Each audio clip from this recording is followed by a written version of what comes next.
कालांतराने येतात, उशिरा येतात.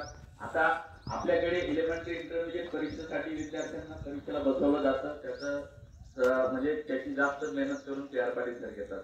आता गेल्या वर्षी जे विद्यार्थी इंटरमिजिएट एलिमेंटरी इंटरमिजिएट पास झाले अशा विद्यार्थ्यांना 3 म्हणजे श्रेणीनुसार गुण भेटतात. A B C. समजा सी श्रेणीमध्ये असेल तरी तुम्हाला 3 गुण भेटतात. आता आम्ही साधारणतः सरांनी 2-3 दिवसामध्ये तो प्रस्ताव तयार केला आणि तो प्रस्ताव लगेच मी बोर्डाला पाठवला आणि पाठवल्यानंतर त्या विद्यार्थ्यांना 100% 3-3 म्हणजे श्रेणीनुसार गुण भेटणार आहे. काही शाळांनी ते प्रस्ताव मुदतीत पाठवले नाही तर ते त्या मुलांचे प्रस्ताव फेटाळले गेले. मुलांचे 3-3 मार्क गेले. हो, गेले, वाया गेले ना त्यांचे 3 मार्क. कारण बोर्डाचं काम मुदतीत असतं. 11 तारखेपर्यंत आम्हाला प्रस्ताव पाहिजे.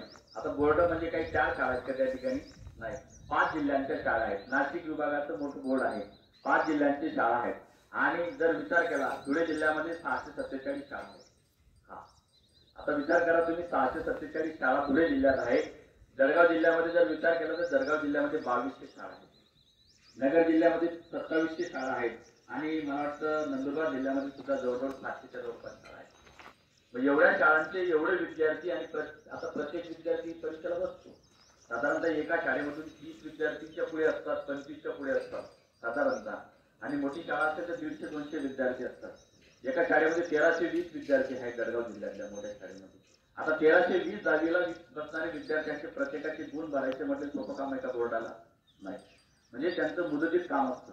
म्हणजे तेही आपण काम करतो, म्हणजे तेही काम शाळा करते की तुमचा प्रस्ताव मुदतीमध्ये बोर्डाकडे पाठवून तुम्हाला गुण प्राप्त करून घेते. गेल्या वेळेस देखील तसंच कोरोनाच्या कालावधीमध्ये घराच्या बाहेर पडणं मुश्किल होतं. कारण का, बाहेर गेला की मेला असं होतं. तरी त्या कालावधीमध्ये आम्ही बोर्डाकडे प्रस्ताव पाठवला आणि त्या विद्यार्थ्यांनी ते गुण प्राप्त करून दिले. हो, आणि एवढंच नाही, 2-3 विद्यार्थी म्हणजे फक्त एकच परीक्षा पास होते तरी सुद्धा त्यांना ते गुण मिळून दिले. म्हणजे हेही काम शाळा करते. म्हणून आपल्या विद्यालयामध्ये गुणवत्तेचं काम देखील केलं जातं, संस्काराचं काम देखील केलं जातं. विशेष करून आपल्याकडे संस्कारक्षम विद्यालय आहे. आणि सर्व सहकारी मित्र जे आहेत सगळे त्याच्या मेहनतीने त्याच्या पर्यायाने काम करतात. फक्त दुर्दैव एकच म्हणावं लागेल की पुढच्या जूनमध्ये माझे एक सहकारी माझ्याबरोबर नसणार. तेवढंच एक मनाला दुःख राहील, वेदना राहतील. बाकी सगळं ऑल इज वेल आहे. तर असो, कालांतराने नियत वयोमानानुसार माणूस येत जातो, माणूस येतो, माणूस जातो. सगळ्या गोष्टी आहेत. येणारा येत जातो, जाणारा जात जातो. कारण शासनाने निकष ठरवले आहे, त्या निकषानुसार काम करावं लागतं. निकषाच्या पलीकडे जावं लागत नाही. आणि तुम्ही सर्व विद्यार्थ्यांनी माझ्या सहकार्यावरती एवढं प्रेम दाखवलं की माझ्या सर्व वर्गातल्या सर्व विद्यार्थ्यांनी माझ्या सहकार्याचा तुम्ही चांगला सत्कार केला.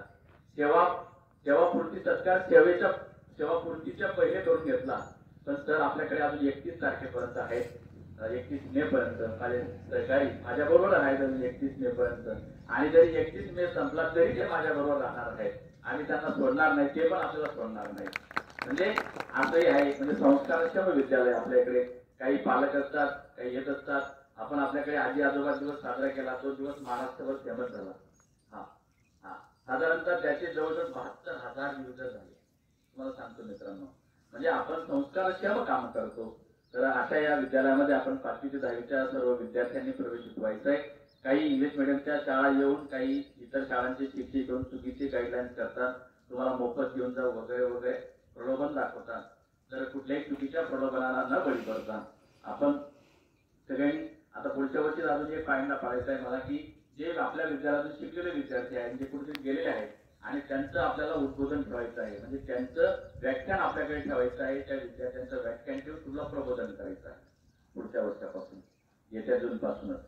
मी बाहेर गेलेल्या विद्यार्थ्यांना नाही बोललो की तुम्ही ज्या क्षेत्रामध्ये तुम्ही माहिर झाला, म्हणजे शिकलात, पुढे गेलात आणि तुम्ही या विद्यार्थ्यांसाठी काहीतरी उद्बोधन द्या. म्हणजे आपण म्हणतो ना, आपण पुस्तकात वाचून शिकण्यापेक्षा दुसऱ्याने सांगितलेलं लवकर ऐकतो की नाही? जर एखाद्याने सांगितलं की तिथं मोठा साप होता, एवढा साप होता, लगेच आपण एवढा होतो, एवढा लगेच साप एवढा होता, पण साप एवढा जातो नाही का?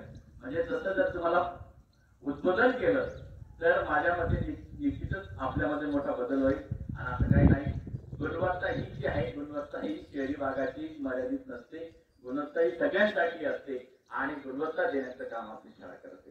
तुम्हाला सगळ्यांना माहित आहे. आपल्या